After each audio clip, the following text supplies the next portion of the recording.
Salam kasih dalam Tuhan Yesus Kristus bagi Bapak, Ibu, dan anak-anak, keluarga Kristen, sahabat Kristus yang diberkati Tuhan. Salam jumpa dalam santapan harian keluarga di hari ini bagi Bapak, Ibu, dan anak-anak, keluarga Kristen, dimanapun saudara berada.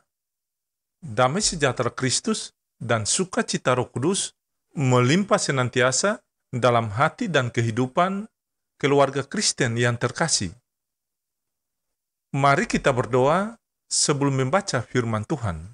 Ya Aba, ya Allah kami yang hidup, dalam Yesus Kristus firman yang hidup, di saat ini kami keluarga Kristen hendak membaca firman-Mu. Kami mohon, ya Roh Kudus, berilah pencerahan bagi kami, sehingga saat kami membaca firman-Mu, kami dapat mengerti dan melakukannya dalam kehidupan kami. Dalam nama Tuhan Yesus, firman yang hidup, kami berdoa. Amin. Keluarga Kristen, sahabat Kristus yang dikasihi Tuhan, pembacaan sabda firman Tuhan di hari ini terambil dari Yehezkel pasal 37 ayat 24 sampai ayat yang ke-28. Beginilah bunyi sabda firman Tuhan. Maka hambaku Daud akan menjadi rajanya, dan mereka semua akan mempunyai satu gembala. Mereka akan hidup menurut peraturan-peraturanku dan melakukan ketetapan-ketetapanku dengan setia. Mereka akan tinggal di tanah yang kuberikan kepada hambaku Yakub, di mana nenek moyang mereka tinggal, ya, mereka, anak-anak mereka, maupun cucu cicit mereka yang akan tinggal di sana untuk selama-lamanya, dan hambaku Daud menjadi raja mereka untuk selama-lamanya. Dan aku akan mengadakan perjanjian damai dengan mereka, dan itu akan menjadi perjanjian yang kekal dengan mereka. Aku akan memberkati mereka, dan membuat mereka banyak, dan memberikan tempat kudusku di tengah-tengah mereka untuk selama-lamanya. Tempat kediamanku pun akan ada pada mereka, dan aku akan menjadi Allah mereka, dan mereka akan menjadi umatku. Maka bangsa-bangsa yang mengetahui bahwa aku Tuhan menguduskan Israel pada waktu tempat kudusku berada di tengah-tengah mereka dan untuk selama-lamanya. Demikianlah sabda firman Tuhan di saat ini. Tetapi hendaklah kamu menjadi pelaku firman dan bukan hanya pendengar saja.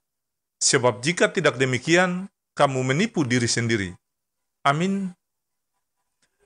Bapak, Ibu, dan anak-anak, keluarga Kristen, sahabat Kristus yang diberkati dan dikasihi Tuhan, santapan harian keluarga di hari ini berjudul, Iman itu bahan bakar kehidupan.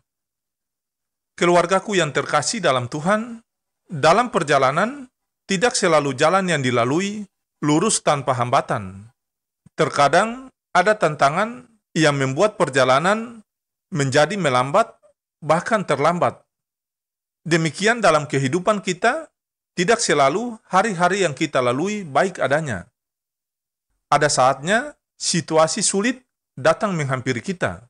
Entah karena kesehatan menurun, kehilangan pekerjaan, ditinggal oleh orang-orang terkasih, keluarga yang berantakan, dan sebagainya. Ada yang mampu menghadapi situasi sulit tersebut, tetapi ada juga yang menjadi kecewa, kehilangan pengharapan, bahkan mulai ragu kepada Tuhan. Dalam situasi seperti ini, apa yang seharusnya dilakukan oleh orang percaya? Dalam nas bacaan kita saat ini, Allah berjanji akan memberkati dan diam di tengah-tengah mereka. Allah berkenan memilih umat yang berdosa untuk menjadi umat kepunyaannya. Ini artinya bahwa Allah menyertai setiap perjalanan kehidupan yang akan mereka tempuh. Tidak hanya satu kali, tetapi selama-lamanya.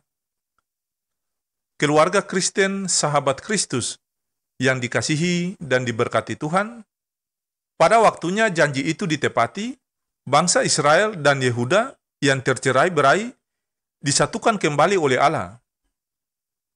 Bacaan kita hari ini hendak menguatkan iman kita sebagai orang percaya agar tidak menjadi lemah apabila kehilangan pengharapan di dalam Tuhan. Keluarga Kristen, sahabat Kristus yang diberkati Tuhan, Sebab iman adalah bahan bakar kehidupan. Tanpa iman, kehidupan tidak akan berjalan. Kalau dulu Allah berjanji menyertai kehidupan umatnya, tentu kita juga pada saat ini meyakini Ia menyertai perjalanan kehidupan kita.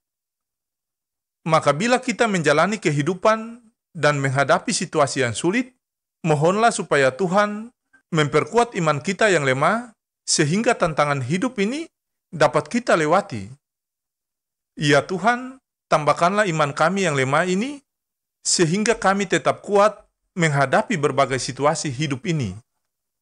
Semoga Allah sumber damai sejahtera segera akan menghancurkan iblis di bawah kakimu. Kasih karunia Yesus Tuhan kita menyertai kamu. Amin.